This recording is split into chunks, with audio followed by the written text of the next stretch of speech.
hari ini kita akan mendalami sedikit apa cabaran, bukan saja cabaran tetapi yang penting sekali ialah apa kaedah yang kita boleh laksanakan di dalam kelas apabila kita berhadapan dengan norma baru ini.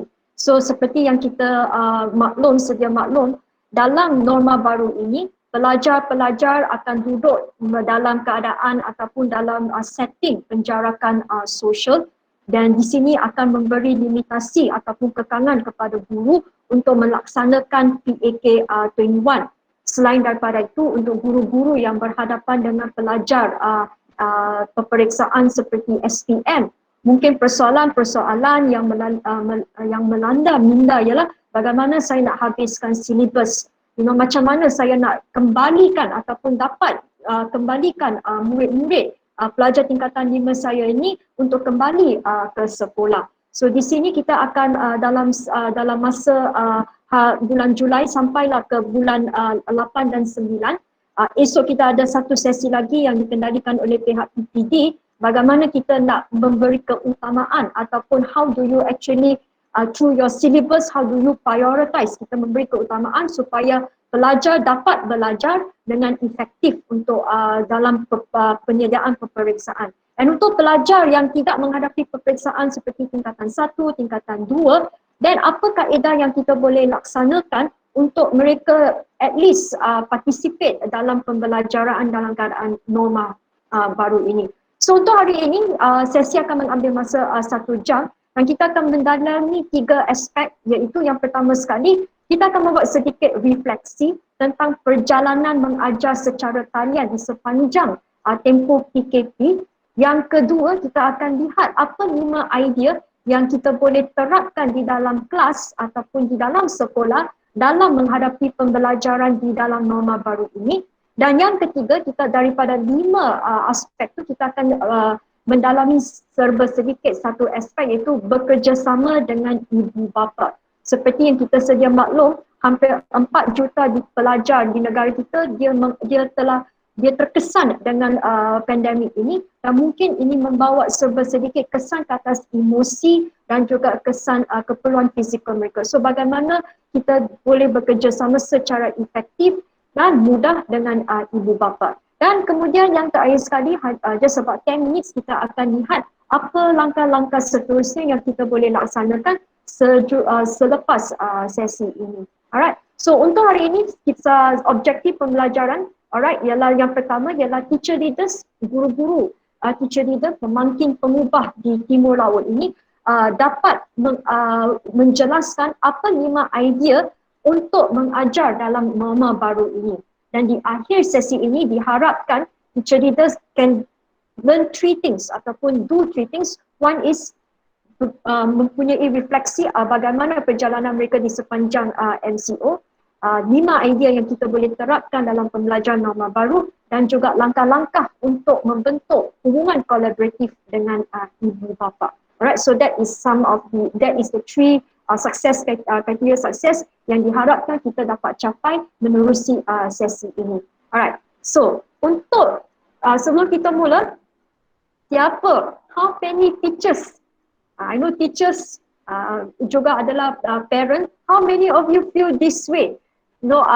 Teacher are trying their best, parents are also trying their best, tetapi student, kalau kita lihat di sini, it's like relaxing. If you feel the same way too, you can just type there yes on the chat box so that we see how many teachers feel that way. I'm also a parent myself, so memang especially my anak yang 3 tahun tu, she tak kisah manakala mak yang duduk di sebelah dia bertungkus lumus mengajar anak di tepi skrin tu. So if any of you feel similarly, hampir sama dengan gambar yang ada di sini, you can just type yes.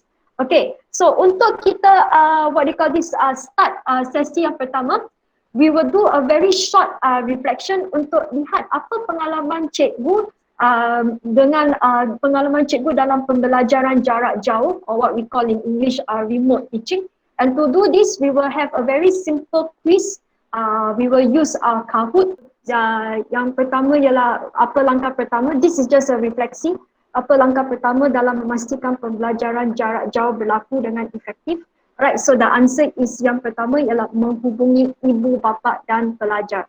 It's okay, cikgu. Alright, so we got 4 people who got it right. Alright, now the next one, let's see. Okay, alright, we got Puan Rema Priya who got it right. Okay, thank you so much, Puan Rema and Puan Hajira, Puan Pem, and also Mr. Chung. Okay, the next one, let's see. Alright, the next question. PJJ ialah pembelajaran jarak jauh.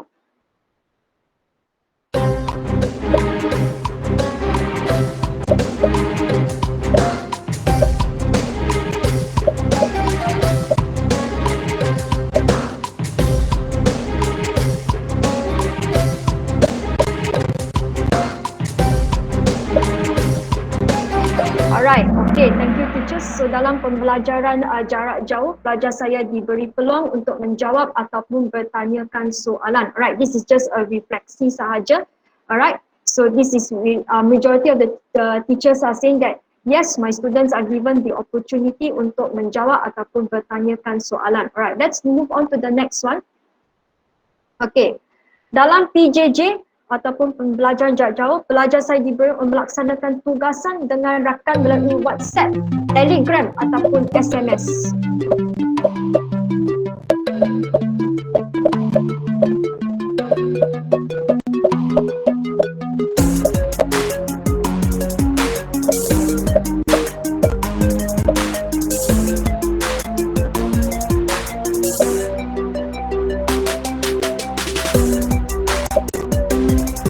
Okay, 2 more seconds. Okay, thank you so much cikgu yang menjawab. So we got about 28 teachers who participated say that pelajar saya diberi peluang. Okay, so mereka selalu diberi peluang untuk melaksanakan tugasan dengan rakan sama ada melalui WhatsApp, Telegram ataupun SMS. Alright, the next one. Kita lihat soalan yang seterusnya. This is the last one.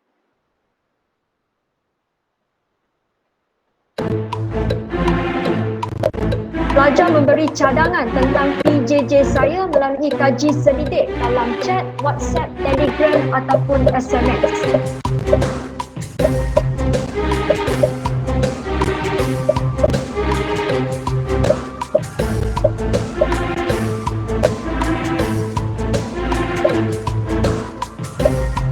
Okay, 4 more seconds.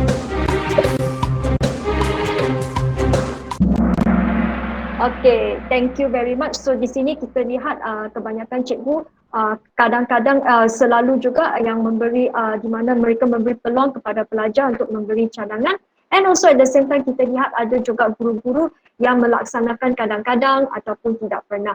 It's okay, never mind. This is just satu refleksi tentang pembelajaran ataupun pengajaran jarak jauh untuk pelajar kita di sepanjang PKP ini. Alright, so this one is what do you call this? Is just what do you call this? So the winner. Actually, there's no winner because it's just what do you call this? It's just a poll. Alright, alright. So Puan Rema, because these top 3 teachers answered the questions correctly. Alright. Okay. So I will stop here. And we will go back to the session right now. I will stop presenting. Okay, so we'll go back to the slide. So kalau tadi kita lihat itu ialah pengalaman cikgu semasa mengajar dalam pembelajaran jarak jauh. And this is some of the experience pengalaman yang kita lihat sebagai seorang guru. This is our own personal experience as a teacher. Sekarang kita nak lihat apa pula kata murid-murid apabila mereka sendiri yang terlibat di dalam pembelajaran jarak jauh. So di sini saya ingin jemput seorang what do you call this guest speaker kita dari program yang dikenali sebagai Project ID, di mana mereka bekerjasama dengan pelajar di seluruh the whole of Malaysia dalam mengumpul what we call the student voice. So this is where we will see what actually apa yang kita rancang ni selari tak dengan apa yang dikehendaki oleh murid-murid kita. So dengan itu, I will invite Ivanka wakil daripada Project ID yang juga merupakan the project manager yang menguruskan program ini. So Ivanka, I'll just thank you so much for joining this session. Maybe you can unmute yourself already. Yes. Yes. Hello. Okay. Hai semua, boleh dengar tak suara saya? Okay. Can you guys hear me? Boleh. Okay, alright. Yes. Yeah, terima kasih. Okay, so I'm not seeing any screen, Melissa. So am I supposed to share the slides?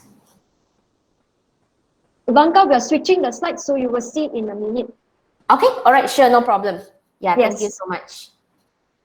Okay, alright. So apa khabar semua cikgu-cikgu? Jadi ini pertama kali saya datang ke sesi ini untuk berkongsi dengan cikgu-cikgu semua tentang soal selidik yang kami telah menjalankan dengan pelajar di seluruh Malaysia beberapa bulan sebelum ini. So first I will introduce myself first. Saya Ivanka dan saya daripada Sarawak. So mungkin bahasa saya ada sedikit perbezaan dengan cikgu-cikgu semua di sini. Dan sebelum ni saya ialah bekas cikgu di SMK Pasir Gudang 3. Juga saya mengajar sejarah dengan BI di sekolah dan sekarang saya bekerja dengan Project ID untuk menjalankan program untuk pelajar. Jadi program-program yang saya menjalankan adalah program yang fokus kepada leadership untuk students dengan soft skill dan dengan values. So ya, ini ialah apa yang kita tengah buat dan dalam team kami juga ada beberapa orang bekas guru juga. Jadi bukan saya seorang sajalah. Okay, dan seterusnya kami juga merangkumi program yang kami buat di sekolah. Sebelum ni kita memang pergi ke sekolah untuk menjalankan program. Dia bukan online punya program ke apa. Dan kami telah ada 4 sekolah yang fix dengan kami untuk buatkan program leadership untuk pelajar mereka. Jadi kami ada program di Semporna, kami ada program di Klang dan kami ada program juga di Klang kita ada 2 sekolah, di Negeri Sembilan kita ada 1 sekolah. So total kita kami ada 4 sekolah sekarang dan kami juga ada menjalankan program-program yang lain untuk pelajar-pelajar di different tempat jugalah. So last year sebenarnya kami ada menjalankan satu program iaitu CIMB Mozet Camp dengan pelajar di Penang juga dan kami juga ada program Kids Takeover sebelum ini yang kami bekerjasama dengan KPM dan UNICEF yang kami membawa pelajar ke parlimen untuk membentangkan polisi yang mereka reka untuk menteri-menteri kami. So kami juga pernah menjalankan program CIMB Mozet yang yang program ini yang sebelum ni ada juga di Penang dan 10 sekolah daripada Penang telah involve dalam program ini jugalah. So yep. Dan seterusnya, jadi sekarang saya akan macam introduksikan apakah Project ID itu dan ini adalah partner-partner kami. So boleh tengok dekat sini, itu partner kami dan next kami juga ada students yang bagi testimonial bahawa apakah perasaan mereka dengan kami lah selepas join program-program kami. So pelajar ini dia hajar, sekarang dia menerima Sunway Scholarship. Dia tengah study diploma di Sunway dan sebelum ni sebenarnya dia nak fokus kepada akademik saja, tapi lepas dia join Project ID kan dia mengetahui bahawa co-curriculum itu sangat penting juga dan dia telah push sendiri untuk join aktiviti co-curriculum dan dia menjadi atlet sekolah sehingga ke tahap dia telah mewakili sekolah dan mewakili negeri juga. So she's one of the Sukma athlete lah for now. Yep. So next. Ini of course untuk menjadikan semua program ini kami telah dapat support system yang agak bagus daripada sekolah-sekolah dan community leader juga. So yep, next. So yes, so itu adalah apa yang Project ID tengah buat sebelum MCO. So kami memang menjalankan program-program di sekolah tapi lepas MCO start, bila MCO di-announcekan, kami semua memang panik sikit, tak pasti jadi program-program semua ni nak jalankan macam mana di sekolah sebab dah tak boleh pergi sekolah kan. So kami telah transformkan aktiviti kami kepada online aktiviti. So setakat sekarang kami telah menjalankan lebih kurang I think 39 sesi dengan pelajar di seluruh Malaysia. So ini adalah 4 jenis program yang kami menjalankan sekarang di online dengan pelajar kami.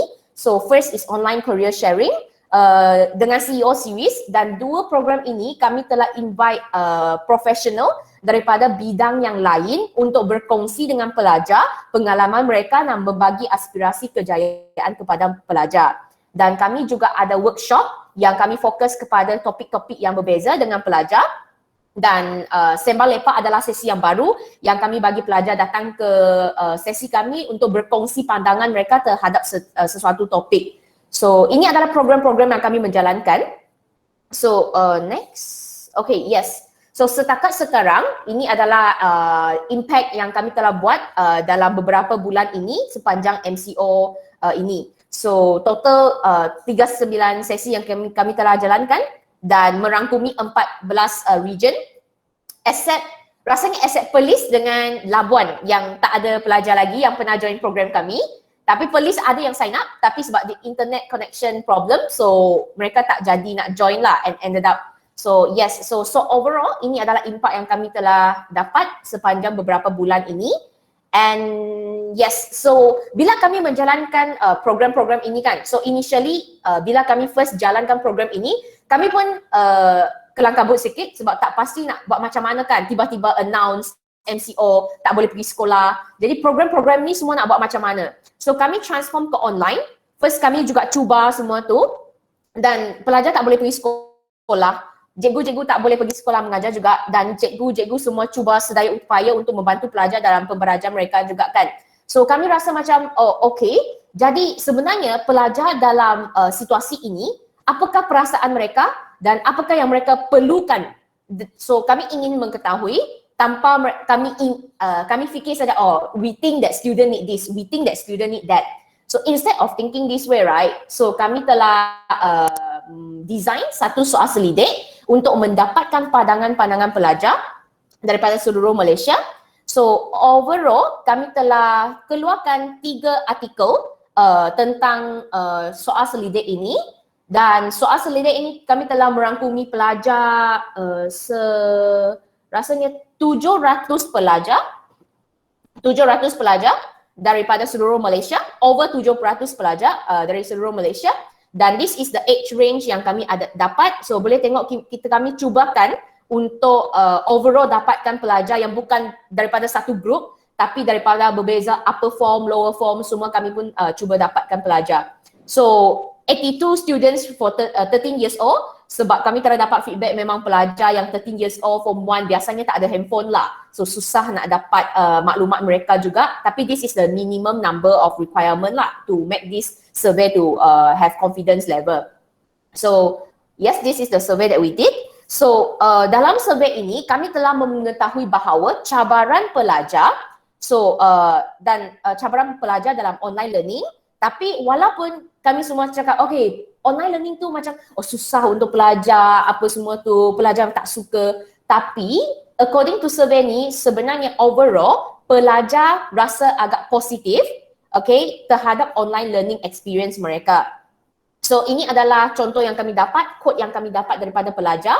So at first we didn't have to go to school, I feel confused, but then after that they think that it is good change for them to arrange and regulate themselves as well. So they feel calm and safe even though they are studying at home. So ini adalah voices yang kami dapat daripada pelajar. So of course they will feel stress sebab pertukaran ini memang stress untuk semua kan, bukan pelajar sahaja. So but then they also think that online classes is good because they feel like it is something new for them. Walaupun penat lah nak tengok kat screen. So this is the voices from the students. So you guys can have a look, teachers you can have a look with the data.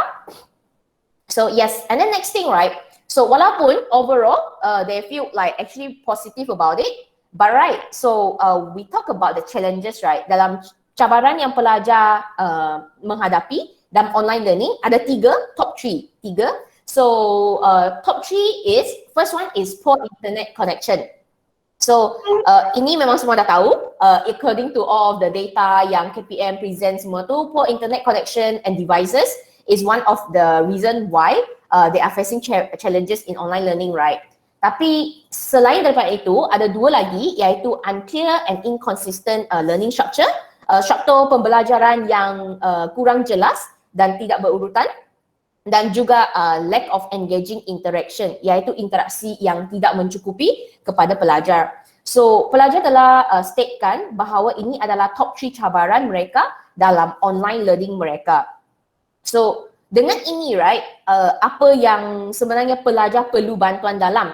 So, mereka telah bagi cadangan dan bagikan idea suara mereka terhadap mereka perlu penjelasan cikgu dalam instructions dan learning structure kepada mereka. So, boleh nampak dari sini, walaupun the first thing, top one cabaran pelajar adalah internet issue, tapi sebenarnya compare to apa yang mereka perlu, bukan internet. So, the thing that they need the most is actually clear instructions from teachers and school, and also clear and consistent learning structure. So, yes, this is what the students will need. And then the next one is, walaupun macam ini, pelajar ada juga benda yang mereka suka tentang online learning. So, apa yang mereka suka tentang online learning boleh nampak daripada sini. Mereka memang overall, a lot of them actually suka bahawa mereka boleh terus check online. Kalau cikgu ajar sesuatu, mereka boleh terus check online, oh ini adalah pasal apa. Yang kalau saya tak faham, saya boleh check terus online. Dan of course, it's a new and fun experience for them. That's why they like it. And then they get flexible schedule and environment. So, ini adalah antara benda-benda yang pelajar suka tentang online learning. So, rasa kalau walaupun selepas ini sekolah buka ke, kami masih boleh cuba incorporate semua benda ni dalam kelas kita kalau if there is a chance. So that like it can make a learning experience better for students as well. Okay, and then next juga ada, so kami juga tanya pelajar, apakah ideal online learning experience for you? So ini adalah soalan kami tanya pelajar. So daripada feedback pelajar, boleh nampak ini adalah overall pelajar rasa apa yang best kalau kita buat online learning. So quiz, mereka suka quiz sebenarnya. Quiz macam Kahoot quiz, dengan apa lagi, Quizzy, semua ni pelajar sebenarnya mereka suka, mereka rasa fun. Dan juga teaching approach, campur-campurkan teaching approach kepada pelajar. Less homework, like is one of it as well. Of course less homework ni kalau offline online sama je untuk pelajar kan. So yes, and then so you can see overall this is what is ideal for pelajar. So walaupun lepas ni sekolah buka ke apa ke, and if let's say we are still doing online classes and stuff like that, we can actually try to incorporate all of this for the student. So yes, so overall daripada survey ini, daripada soal selidik ini, kami pelajar telah memberitahu kami apa yang mereka nak untuk online learning kan. So daripada pihak Project ID, kami ada beberapa strategies yang kami ingin cadangkan kepada semua untuk menjalankan satu sesi pembelajaran dan pengajaran yang lebih efektif kepada pelajar. So ini adalah antara 7-nya. So first one, reframe students' perspective on online learning. So kerana biasa kami pelajar mereka ada negative feelings towards online learning, right? So it will be good kalau kita boleh adjustkan mindset mereka sedikit. Okay, bagi mereka tengok apa yang positif tentang online learning. So this is one thing that we can actually help the students to see. So mungkin tanya mereka apa yang best tentang online learning, apa yang awak boleh maximizekan dengan menggunakan online learning. Contoh tadi ada yang pelajar nampak memang dekat online learning ada banyak benda yang positif yang mereka suka juga. So help students to see that because not every students can see this. So and then the second one is ask students what works. So apa yang kita buat memang untuk pelajar.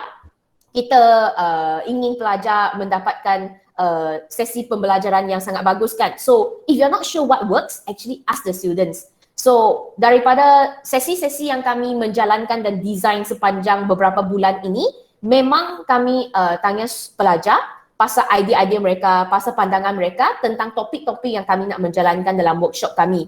Sebab kalau untuk pelajar, memang they will feel that okay, my voice is heard and this is what I want actually. So that is why. So these two. And then the third one is create a mutually accessible setting to make up for benefits of a physical classroom. Kalau ini senang saja sebenarnya, maksudnya adalah apa yang kami semua buat di sekolah, cikgu-cikgu buat di sekolah, gunakan mereka di online classroom juga. So contoh, kalau behavior narration, guna saja dalam online classes. Lepas tu reward system boleh juga guna dalam online classroom. So semua benda ni sebenarnya it's very good for student. And then the next few is actually clarifying mechanism bagi students bagikan feedback kepada cikgu bahawa how's the classes, what are they learning, what need to be improved, what is their favorite session. So dengan ini cikgu-cikgu boleh dapat menjalankan sesi yang lebih efektif kepada pelajar juga pada sesi yang seterusnya. So set session norms is sama dengan classroom rules. Dalam rules kami ada rules yang tak boleh bercakap dengan pelajar bila kawan-kawan awak cakap sama. Cikgu tengah cakap, pelajar jangan cakap, sama juga. So set some rules in your online classroom. And blended synchronous and asynchronous learning, ini adalah blended learning yang KPM telah cadangkan juga. Dan last one is neutral independent learning. So dengan ini, independent learning, kalau pelajar boleh belajar secara berdikari, this is very helpful in our new normal right now. So ini adalah 7 strategies yang kami cadangkan daripada survey ini. So dalam seterusnya kami akan bekerjasama dengan Evolution juga untuk lebih spesifik kepada beberapa strategies yang kami telah cadangkan untuk belajar bersama-sama dengan cikgu-cikgu semua di sini untuk mewujudkan sesi pembelajaran dan pengajaran yang lebih efektif kepada pelajar. So yes, so I think overall that's all from me. Dan kalau cikgu-cikgu ada soalan ke, boleh tanya dalam chat jugalah. Saya akan sharekan 3 link yang kami telah buat daripada survey ini supaya cikgu-cikgu kalau minat, kalau interested boleh pergi baca juga daripada survey ini. Thank you. Alright. Thank you so much Ivanka. Terima kasih atas perkongsian tadi. So seperti yang kita dapat lihat, yang pertama sekali sekiranya pengetua ataupun pegawai-pegawai yang ada, we can see cabaran yang dihadapi oleh guru. Dan di samping juga kita lihat cabaran ataupun permintaan murid-murid untuk pembelajaran dalam norma baru. Now we know that sekolah akan dibuka dan sekolah diberi 3 pilihan untuk membuka sekolah. Sama ada 1 sesi, 2 sesi ataupun we have campuran di antara 2 bentuk tersebut. And some of the things yang kami lihat, ada cikgu-cikgu yang juga bertanyakan ialah how do we then teach in this new environment bila kita ada penjarakan sosial di mana PAK 21 tidak boleh dilaksanakan seperti yang kita inginkan. Yang kedua juga kita mungkin hadapi what they call this cabaran dalam mendapat tumpuan murid because they will be they will be sitting on their own, so they might not have that good concentration. So before kita lihat bagaimana kita nak buat satu PDPC yang menarik untuk pelajar, mungkin we will see what are the 5 steps ataupun 5 langkah ataupun 5 idea asas yang boleh kita laksanakan untuk dapatkan murid. First step is to dapatkan murid untuk kembali kepada kelas. So di sini I have got about 5 ideas. Now these ideas was obtained. Kita dapati idea ni yang pertama sekali ialah daripada laporan global pendidikan antarabangsa that is called OECD, di mana mereka mempelajari tentang policy pendidikan. At the same time also we look at the challenges yang dihadapi oleh sekolah-sekolah yang kami bekerjasama, and from there we came up with these 5 ideas for teaching in a new norm. So yang pertama sekali, kebanyakan kaji selidik ataupun studies menunjukkan bahawa to get our students back into the classroom is to work together with parents and students. So pandemik ini telah memberi, seperti yang saya jelaskan tadi, pandemik ini telah memberi kesan not only in terms of the teachers, in terms of teaching, but more importantly the pandemic juga membawa implikasi ke atas perasaan ataupun emosi murid. So that is one of the things, mungkin kembali ke sekolah, pelajar akan menghadapi a new situation. Mereka akan berada dalam situasi yang baru, di mana sudah 3 bulan duduk di rumah, ada yang attend online classes, ada yang tak attend online classes, and tiba-tiba mereka harus kembali ke sekolah. So it's going to be a challenge for them when they get back to school. So that's why they say working together with parents and students first is the first step that they recommend. Alright, the second one is, of course, bila murid dah kembali, bagaimana kita nak membentuk hubungan positif dengan pelajar. So di sini we see that platform seperti WhatsApp group di mana kita bina hubungan dengan ibu bapa ataupun pelajar melalui WhatsApp group is actually satu cara untuk membina hubungan positif. But then how to do it? Bagaimana kita sebagai seorang guru when we got so much things, how do we balance that, you know? The third one is, of course, prioritize well-being. Maksudnya bila berada di dalam kelas, bagaimana keperluan emosi murid diutamakan. Dan di sini dalam sepanjang bulan ini yang kita akan bekerjasama dengan cikgu-cikgu semua ialah bagaimana kita akan guna SKPMG tu standard 4, khususnya dalam aspek 4.42 dan 4.6, bagaimana keperluan dan emosi murid akan diutamakan sama ada dalam pembelajaran secara online ataupun secara offline. So I know some schools are looking in terms of doing blended learning. Blended learning is a process di mana kita ada online learning and also offline teaching. Now the fourth one is that how do we then dalam sekiranya kita ada masa yang singkat ni dalam 6 bulan sampai 6 bulan saja sebelum semua pelajar pergi untuk bercuti, bagaimana kita nak mengendalikan PDPC kita secara efektif. And one of the things that they suggest is to have actually dalam silibus yang kita ada banyak is to make it clear and simple. Maksudnya kita permudahkan. Dan untuk mencapai sasaran ini, sesi esok yang akan dikendalikan oleh Mr. Ambu dari PPD Timur Laut dan juga daripada pihak kami, kita akan lihat approach ataupun pendekatan modular di mana kita akan lihat bagaimana silibus boleh digabungkan dan diberi keutamaan untuk golongan pelajar yang berbeza. So esok kita akan berkongsi apa cara kita nak combine lesson, apa kriteria yang kita akan lihat dan subjek dan bagaimana kita nak list down isi kandungan dalam subjek tu dan kita gabungkan. And last but not least ialah dalam masa yang singkat, paling singkat, okay, cikgu boleh, the first thing that kita harus we have to think of not just our students but also ourselves is that with all these things, bagaimana kita sebagai guru kita boleh bekerja sama dengan guru lain untuk membentuk PDPC ini bersama. So these are some of the 5 ideas for teaching in a new norm. This is just an introduction where I will introduce to you what we will cover in the next few months. Now if you look at 1, 2, 3 di mana bekerja sama dengan ibu bapa, membentuk hubungan dengan murid menggunakan SKPMG 2 standard 4, 442 dan 446, ini merangkumi aspek emosi dan juga aspek sosial murid. Okay, manakala 3 dan 4 dia merangkumi aspek pembelajaran murid. So di sini is a lot on syllabus, sini is a lot about on the bagaimana what we call this the new learning methods. So in order to make sure that kita nak pastikan anak-anak murid kita ini dapat menyesuaikan diri selepas apabila sekolah dibuka, it is important that kita lihat 2 aspek ini dari segi aspek sosial dan emosional dan juga dari aspek pembelajaran mereka.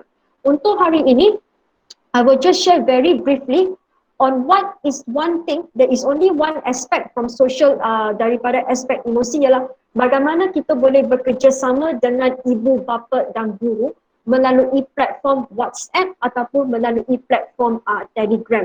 So seperti yang saya katakan, our students are coming back from home, they are coming back from a long time, mereka tak balik, mereka dah berada di rumah dan tiba-tiba sekarang mereka harus kembali ke sekolah, especially the younger ones seperti tingkatan 1, 2 dan 3 dan juga di sekolah rendah.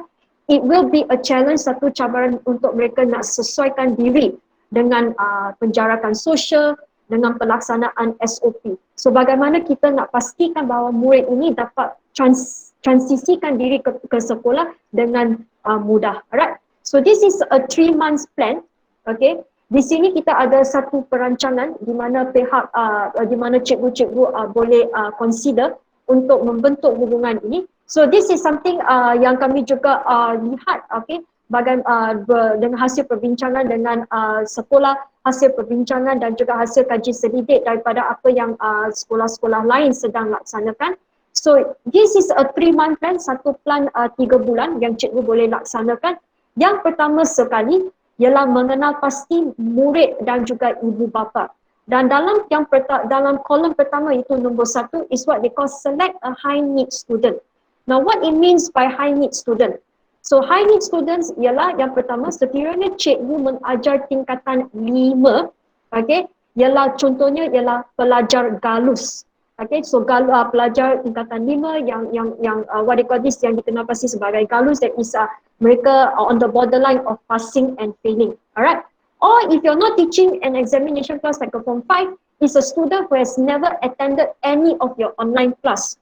Contohnya dalam masa 3 bulan bila cikgu buat this online learning, murid ini langsung tidak memberi respon ataupun tidak menghadiri kelas tersebut. So that is one. You only need to identify one high need student saja. Satu student sahaja dah mencukupi.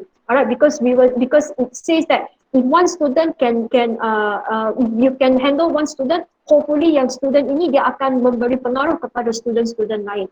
And once we already select this high need student, kita dah kenal pasti murid high need student, apa yang kita laksanakan. So the first one is bila kita dah kenal pasti pelajar tersebut, then we can just call them, kita boleh maklumkan ibu bapa melalui WhatsApp group tentang what they call this, keinginan kita untuk bekerjasama dengan ibu bapa untuk meningkatkan kehadiran ataupun untuk memperbaiki pembelajaran mereka. And selain daripada itu is also to like just like what Ivanka mentioned just now, if you don't know what challenge your child is learning, you ask the student. But kalau cikgu rasa student tak boleh, mungkin tak pasti or will not be very clear, then cikgu boleh tanya ibu bapa apa isu pembelajaran, sama ada dari literasi, sama ada daripada connectivity dan sebagainya. Dan yang terakhir sekali, okay, it will be good kalau parents and teachers dia mencapai satu persetujuan. Selepas perbincangan, ibu bapa akan kata, yes, saya akan pastikan anak saya akan hadir ke kelas. So itu ialah fasa pertama, dia mengambil masa 1-2 minggu, di mana cikgu hanya perlu kenal pasti seorang pelajar sahaja yang high need, sama ada it can be anybody, pelajar yang tak pernah hadiri kelas ataupun pelajar galus untuk tingkatan 5.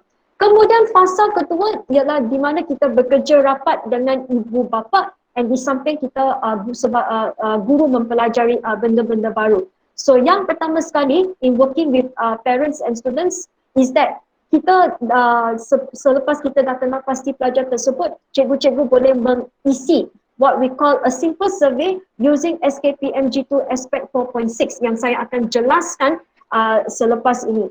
Yang kedua, okay, after you got a survey, then the next one is cikgu boleh consider. Alright, next one, Janice. After you have already done a survey, is to look and maybe communicate on, kita berkomunikasi dengan ibu bapa, apa kehadiran pelajar.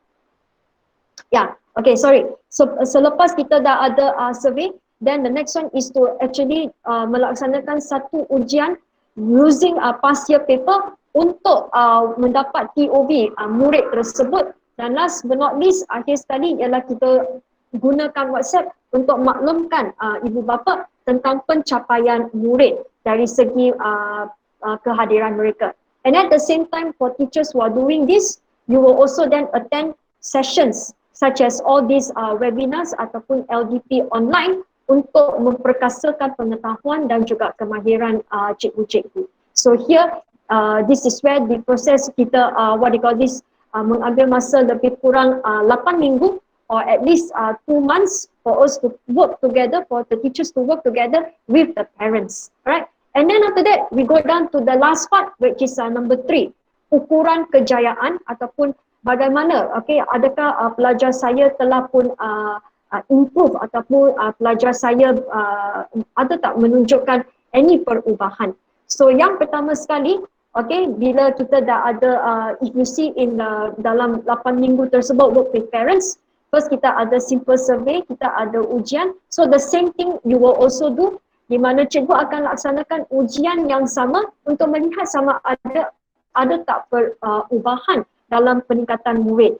And then the next one is dari penggunaan aspek 4.6, ada tak peningkatan murid di dalam penglibatan mereka, what do you call this, berdasarkan kepada SKPMG2 aspek 4.6. And di sini kita boleh lihat sama ada measuring success, sama ada pelajar kita ni ada tak menunjukkan perubahan ataupun tidak. And last but not least, there is a very simple proses untuk dapatkan survey ataupun just to say feedback daripada murid, is just to ask them 2 questions. Okay, Janice has left the meeting. Alright, so is to ask them 2 questions. Yang pertama, what new things have I done better? Iaitu apa perkara yang murid-murid telah they did better, sama ada dalam ujian ataupun dalam kehadiran. And yang kedua ialah how do I feel? Okay, apa perasaan saya? So again, it goes back to social learning, di mana kita menitik beratkan perasaan murid. So if you look at the screen here, okay, kita lihat yang nombor 3. Janice, maybe you can just point at the cursor at number 3. Alright, so ukuran sukses ni. So you see that whether my students have changed and improved. Yang pertama ialah daripada keputusan ujian, kehadiran dan penglibatan mereka dalam gunakan aspek SKPMG2. Yang 2 soalan ialah what new things did my students and I did, and how did my students and I feel. So this is a very simple process yang kami hasilkan bersama perbincangan dengan pihak sekolah, perbincangan dengan yang kami the studies that we will look at. And for this, you only need to just pick 1 student. Cikgu hanya perlu test this out with only 1 student and see if there's any impact.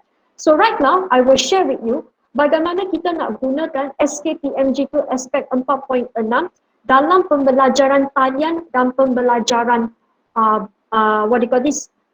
online learning and offline learning. Maksudnya di dalam kelas dan juga di dalam kelas online. Right. So if you look at the SKPMG2 slide, Janice, can you go to the next page, please? Okay.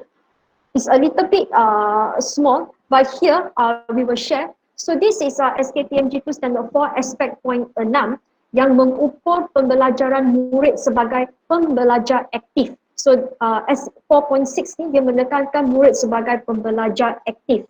Now, if you remember just now dalam refleksi yang kita buat, it's actually based on these questions. So if teachers who have answered yes to all the reflection question yang pada permulaan sesi tadi, then you know that you have actually fulfilled aspect 4.6. Now 4.6 is very simple. Dia actually mengukur penglibatan murid. But this year kita telah modify 4.6 ini untuk meliputi pembelajaran online. So how does it look like? For example, pelajar ingin menjawab soalan atau pelajar bertanyakan soalan. If you are in a class, then you can see this dalam kelas physical, you can see. But if you're not in a physical class, you are using online, let's say you're using Zoom, you're using Google Hangout, then you can use the chat function seperti yang kita guna. Sekiranya cikgu tidak menggunakan Zoom ataupun Hangout, cikgu menggunakan aplikasi WhatsApp dan Telegram, then this is where di mana pelajar sekiranya cikgu hantar sesuatu kerja or any videos, students will then ask question to WhatsApp, Telegram or panggilan telefon. Alright. Now the second aspect in 4.6 ialah pelajar memberi pendapat. Sekiranya dia kelas offline, di dalam kelas face to face, you can see it very clearly. Oh, this student is giving me an opinion dalam kelas. Sekiranya online is the same. If you're doing class through Zoom, then you will use the chat function. Kalau menggunakan aplikasi WhatsApp, Telegram dan panggilan WhatsApp, Telegram, then you will use the chat function. Kita akan lihat, okay, lepas kelas pelajar bertanyakan soalan ataupun lepas mungkin dia memberi pendapat tentang lesson selepas cikgu menghantar sesuatu kerja. Alright. And then the next one is pelajar melaksanakan tugasan dengan rakan. Now in the class is very easy. Kita boleh lihat dalam kelas di mana pelajar melaksanakan, tetapi di dalam situasi yang ada penjarakan sosial, bagaimana kita nak laksanakan, nak mengaplikasikan ataupun melaksanakan tugasan dengan rakan di dalam kelas. So how are we going to do that? Alright, so that's something we will cover in the next session. But if it's online, then you will have, for example, students evidence di mana mungkin murid memberi feedback, cikgu saya telah melaksanakan tugasan ini bersama bersama Suzila. Dalam WhatsApp ataupun dalam Telegram ataupun dalam chat kita boleh lihat yang pelajar sedang merancang pembelajaran mereka di dalam chat. Now in the third, fourth one, di mana mereka mampu kaitkan pembelajaran dengan keadaan semasa. How do we do that? Contohnya melalui soalan-soalan yang ditanya oleh pelajar. Dalam kelas kita boleh lihat dengan mudah the students ask the question in the class, but if it's online then we will use the chat function, WhatsApp or the Telegram. And last but not least, aspek yang terakhir sekali for 4.6 ialah pelajar memberi cadangan tentang PDPC melalui kaji selidik. So this is where the cikgu memberi platform kepada ataupun peluang kepada murid untuk memaklumkan kepada cikgu what do they want to hear or what do they want to learn in an online in a lesson, not just online but in a lesson. So sama seperti yang Project ID, when they did that survey tu I believe it was administered online, and for pelajar yang dah kembali kelas tak ada access online, then this is where kita boleh guna physical paper ataupun kertas untuk mereka isi. So this is where pelajar diberi peluang untuk memberi cadangan tentang PDPC guru supaya mereka boleh maklumkan apa yang dikehendaki dalam PDPC mereka supaya dapat sesuaikan diri untuk sesuaikan diri mereka untuk dalam pembelajaran norma baru ini. Alright, so this is some of an example of how we can use SKPMG2 Standard 4 aspek 4.6 untuk pembelajaran online dan juga pembelajaran offline. Alright, so if you have any questions, cikgu, later we can we can move on to ask on the Q&A. Alright, so before we move on to the next session, okay, I just want to highlight to you that first and foremost we have covered based on first number 1 on how kita nak membentuk hubungan kolaboratif dengan ibu bapa, di mana kita lihat langkah pertama ialah kena pasti high need student, sama ada mereka ialah pelajar galus ataupun pelajar yang langsung tidak hadir, and kemudian fasa kedua di mana kita bekerjasama, di mana teachers can do a very simple test using past year paper or to use your SKPMG2 sebagai baseline. And last but not least, tahap ataupun langkah ketiga ialah untuk murid mengenal pasti what are the new things they have learned, what are the things that they have done better. So 2 questions only to see whether they have actually improved or not. Alright, so we'll go down to the next part, di mana what can I do next after this, okay? So basically we propose untuk 4 things. So this is sesi ini hari ini ialah satu pengenalan ataupun introduction of all the sessions yang cikgu-cikgu akan menghadapi, what you will go through in the next few couple of months bersama-sama dengan pihak kami dan Project ID dan juga PPD. So Project ID akan membawa komponen murid, PPD dan pihak kami akan lihat kepada komponen akademik untuk murid. So di sini kita akan lihat penggunaan SKPMG2 and also pendekatan modular. And di samping itu kita juga akan we will have a few people to share some of the things yang kita akan untuk dari aspek emosi murid dalam situasi normal baru ini. So maybe I just share with you what are some of the 4 things that you can consider doing after this session supaya lebih ramai cikgu sedar what is this teaching in a new norm would require. Okay, so yang pertama sekali, the simplest thing that teachers can do is just share in your school Telegram group or in your school WhatsApp group. Alright, what are the 5 things that you would require or 5 things that you can do when teaching in a new norm? So just now we saw the 5 pictures that I showed you. Okay, so we go down to the next slide, Devi. So we did, okay, yeah. So what should I do next? Basically, we got 4 ideas. That timeline, jangka masa tu is for the teachers to fill up. It's not something that we yang cikgu yang kita akan minta timeline from you. So this is something, selepas sesi ini, cikgu boleh share the 5 ideas for teaching in a new norm, sama ada dalam kumpulan Telegram guru ataupun kumpulan WhatsApp. Yang kedua ialah cikgu boleh berkongsi 5 cara tu dengan panitia or even in your PLC. So of course, the target is for teacher leaders to have this session with your schools. The second one, if you are interested, you want to move up to another level, is where kita can identify 1 or 2. As I said, seorang ataupun seorang is also good. I need students and their parents. Alright, and this is where, okay, so only identify 1 or 2 high need students and their parents. And then after that, once kita dah identify, you can actually look at doing the what do you call this, the administer the SKPMG2 standard for aspect 4.6, di mana cikgu ambil instrumen tersebut and just look sama ada pelajar yang saya kena pasti ni dia ada tak what do you call this, melibatkan diri dalam PDPC. Alright, and then after that administer a simple test for TOB. So contohnya sekiranya cikgu mengajar sains, just take any past year paper from your science and just let the student do to see where he or she is. And then the third one, alright, the third one, satu cadangan untuk cikgu ialah if you are confident, cikgu boleh melaksanakan satu LDP untuk what they call this, your colleagues. You can start off small. You can just start off with your own panitia on your own PLC, on your own panitia on your own respective PLC. Or if you want, cikgu teacher leaders can work together to actually do this session untuk seluruh cikgu-cikgu.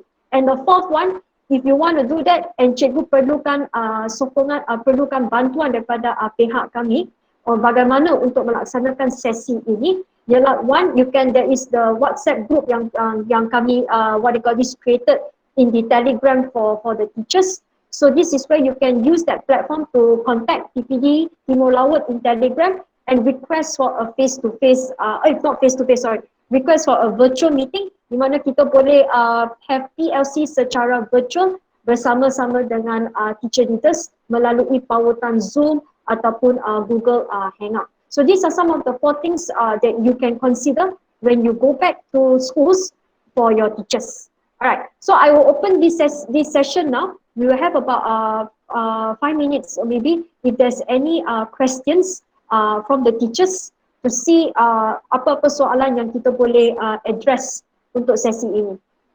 Alright, so if there isn't any question, then I just want to remind the teachers, okay, sebelum kita akhiri sesi ini because it's already 3:05 PM. So what we have is that please teachers, just a very gentle reminder, you can fill in the feedback form for your e-sijil. We just want to share untuk berkongsi dengan cikgu-cikgu. Esok we will have another session bersama-sama dengan yang Janice and also Encik Ambu yang akan memperkenalkan what they call this pendekatan modular. So this is pendekatan modular falls under the kalau kita lihat ada 5 pembelajaran dalam norma baru ini. Pendekatan modular will fall under simple lessons and objective. Simple lessons. So that is where we will cover that session tomorrow. And today is an introduction of what we will be going through in the next few months. And we will also have Ivanka and her team from Project ID yang juga akan memperkenalkan teknik-teknik hands-on untuk what they call this pembelajaran dalam penjarakan sosial. Okay, so if you do not have any questions, I think that will we will end, kita akan akhiri sesi ini. So please don't forget to fill in the feedback form. The QR code is there, and you can just even if you don't have the QR code, you can just click on the link